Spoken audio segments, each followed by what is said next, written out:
Joe Gibbs Racing started using social media about 4 years ago when they hired me. They saw a need for it, and they were really ahead of the curve, at least in the NASCAR world. Only now are other teams and NASCAR itself starting to catch up to Joe Gibbs Racing and provide some of the content and some of the engagement that we do through Twitter and Facebook, Instagram, Pinterest, things like that. We use it primarily because it's important to our sponsors and our partners. When we get new sponsors coming in looking for an opportunity to partner with us in the future, that's one of the top 3 things they ask about is, what are you doing on social media? How are you engaging with our customers? How are we going to get our foot in the door with your team in that way? And are you going to provide any valuable content that we can use to market ourselves to people? So that's the reason they brought me aboard, was to engage with the fans more, build stronger advocates like I mentioned before, and hopefully bring on new partners because they see we're doing exciting things that break free of just the NASCAR world. You know, that's the neat thing about the digital space these days, is that you're not confined to whatever TV package you can get onto or whatever website you can build. I mean, you really are expressing your product to a wide variety of people, and you never know who's going to be watching, and that's very valuable to our corporate partners who are worldwide brands like M&M's and FedEx. And so they have me on board to make sure that we're part of the conversation, even if it's a bad conversation that's happening about our team. They want us to be able to engage with that, engage with the good things, and hopefully make a difference and build stronger advocates of our team and our brands.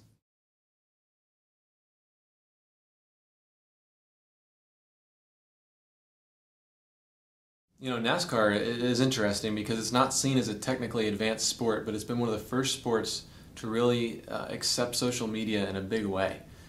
From live blogging at the track like I do to engaging fans throughout the week with questions and different photos about what's going on at the shop to prepare for the next race. But what I've found among many NASCAR teams is that they don't quite use the social part of social media. It's kind of being used as just another media outlet where they're trying to push things on fans, and they're trying to do things on their terms, or just post a photo, or just post a video, or just post a message. And that's really not where the value of social media lies. The value is in the social part of the word, because that's what's new. We've always had media, we've always had blogging, and you know, for a decade, NASCAR.com, for example, has had a live race feed on their page. So me doing a live race feed is nothing novel. What's new is the fact that I can say, Kyle Busch just hit the wall, and a fan can write me, well, are they going to be able to fix his car? And I can immediately respond to him or her and say, yes, it's going to be fine. He still has a chance to win this race. That's something that's amazing, something I would have loved when I was a kid for any of my sports teams that I like. That's what's new and great, and what it requires is an investment of money, hiring someone good to be able to engage in an intelligent way with people. It requires time. And that's some things that many businesses aren't able to do, especially in our economy these days. And so what I found with other NASCAR teams is that they just push stuff out, and they don't really get all that value out of social media.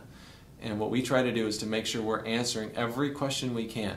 Now, sometimes you can't. Sometimes there are questions that won't go past the PR manager, who's my boss at the team here. Some things we just can't touch, and that's fine. Sometimes that happens. Sometimes we can just say, listen, we can't comment on that, but we appreciate you writing us in and showing an interest in our team. That helps. Sometimes we can answer directly, and those are all the more valuable. And what we found is that the things that spur engagement a lot, especially on Facebook, are what I like to call random fun. Having people engage, like even just asking them to like a post, or asking them to fill in the blank, or do a poll question. Things that are going to spur engagement and have some fun and give them a reason to visit every day and to remember us and remember what's going on. All too often, teams and companies are just putting out press releases as if it's another email blast. If we treat social media like it's another email blast, it's going to go the way of email marketing, which started off, you know, great as a new thing and a new way to reach customers, and now we're lucky, you know, if we get 2% click rates on an email, which is actually a pretty high number at 2%. Some of our rates on Twitter hover around an average of 10%, and when we spike, sometimes we hit 25%. Our engagement rates on Instagram are in the 30% range. At this point, we have 3,000 followers on Instagram.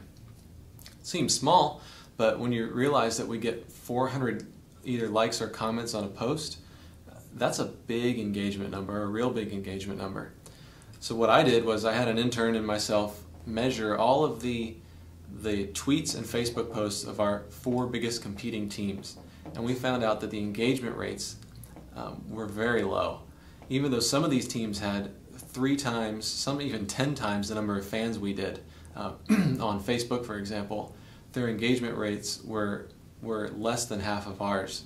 Sometimes they were minuscule, and that's just it's gonna fade away. It's not of value to anyone if all they're doing is posting press releases and photos with no engagement. Those things are fine, but you need the whole picture. And so when we can tell a sponsor, hey, we might only have 200,000 fans altogether in our social media, and this team over here might have 1 million, but we engage with 60% of our fans who we're turning into advocates of your brand, where they're engaging with 10,000 fans of their 1 million. That's a big selling point, and so it becomes very real at that point, social media does.